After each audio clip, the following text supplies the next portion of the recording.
नमस्कार दोस्तों। अगर कोई कंपनी से कोई बहुत अच्छे मुलाजिम या बहुत टैलेंटेड लोग अगर छोड़कर जाते हैं तो प्रॉब्लम कहाँ है? क्या उन लोगों में या उस कंपनी में? और ये लगातार अगर होता जाता है तब कंपनी का मैनेजमेंट कंपनी के सीईओ के लिए क्या व्यू रखता है? कभी हमने सोचा है इस बारे में? नहीं ना। अब सोचिए, हमारे देश से बहुत अच्छे अच्छे लोग जो बेहद पढ़े लिखे थे, जो बहुत अच्छे अच्छे जिन्होंने काम किए, जो यहाँ आए बाहर के देशों से, लेकिन बहुत जल्दी ही इस देश को छोड़कर चले गए। हमारे बेहतरीन शिक्षा संस्थाओं से निकले हुए लोग जो यहाँ की बजाय कहीं और रहना या कहीं और अपना जीवन यापन करना ज़्यादा पसंद करते हैं। ये क्यों है?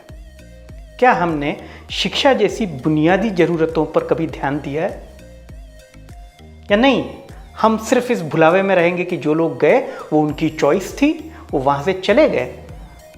लोग जाते हैं एक बेहतर ज़िंदगी की और बेहतर रोजगार की तलाश में। मैं हिंगोली से यहाँ आया, मेरे जैसे कई लोग हिंगोली से पुणे आए, पुणे से सिंगापुर और जगह भी गए।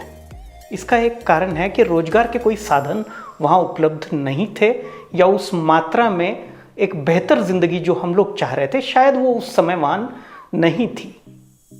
लेकिन अगर देश के साथ ये हो रहा है जहाँ पर बहुत उच्चतम संस्थाओं के लोग, जहाँ पर बेहतरीन इरादतन से निकले हुए रोशन ख्याल दिमाग इस देश को छोड़कर अगर किसी दूसरे देश में जा रहे हैं, वो जा रहे हैं बेहतर रोजगार, बेहतर जिंदगी की तलाश में।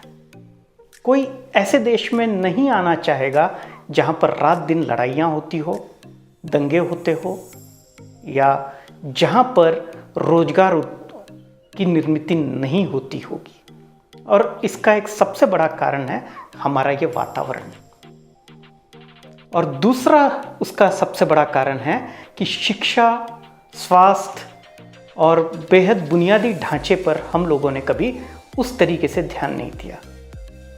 100 बेहतरीन यूनिवर्सिटीज़ में देश के आईआईटी और आईआईएम्स को छोड़कर कोई दूसरा शिक्षा संस्थान नहीं आया। एक जेएनयू जरूर आया है, लेकिन हम लोग कभी जेएनयू को गालियां देते हैं, कभी आईआईटी और आईआईएम वालों को कहते हैं कि इनकी कोई ज़रूरत नहीं है यहाँ पर, क्योंकि हम हमेशा उस मस्ती और उस नशे में रहना चाहते हैं जहां हम कहते हैं सब चंगा सी। सब चंगा नहीं है।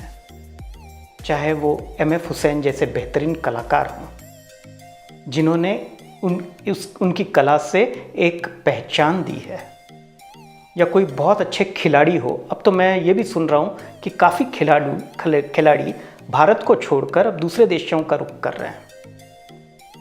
पिछले 3 सालों में 15,000 हाई नेटवर्थ इंडिविजुअल्स, HNIs, जिनकी अच्छी खासी कमाई है, वो तक भारत को छोड़कर कनाडा और अन्य देशों की नागरिकता ले चुके हैं। ये सब क्या दर्शाता है? ये केवल यही दर्शाता है कि हम सच से मुंह मोड़ रहे हैं, और जहां बेहतरीन काम होना चाहिए, जहां पर बाहर से लोग आकर यहां पर बसने चाहिए, उसकी बजाय हम एक ऐसा वातावरण तैयार कर रहे हैं कि जहां अच्छे पढ़े लिखे, आज़ाद ख्याल, रोशन ख्याल लोग इस देश को छोड़कर कहीं और बसना ज़्यादा पसंद करते हैं। अब आप ये कहेंगे कि ये सदियों से होता आया है। बिल्कुल सही है, लेकिन बाहर से अच्छे लोग जो कभी हार्वर्ड से आए हैं, कभी येल से आए हैं और बेहतरीन यूनिवर्सिटी से, ऑक्सफोर्ड से आए हैं, वो कुछ राज्यों में अगर काम कर रहे हैं तो क्या उनका सम्मान नहीं किया जाना चाहिए? ऐसे लोग हमेशा अच्छे सम्मान, अच्छे रोजगार और अच्छी रिकग्निशन की तलाश में होते हैं। और ऐसे लोग अगर इस देश को छोड़कर जाते हैं तो इस देश का ये बहुत बड़ा दुर्भाग्य है।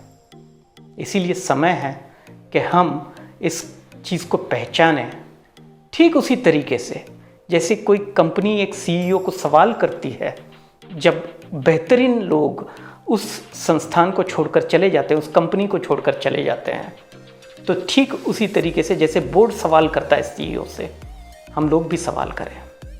धन्यवाद।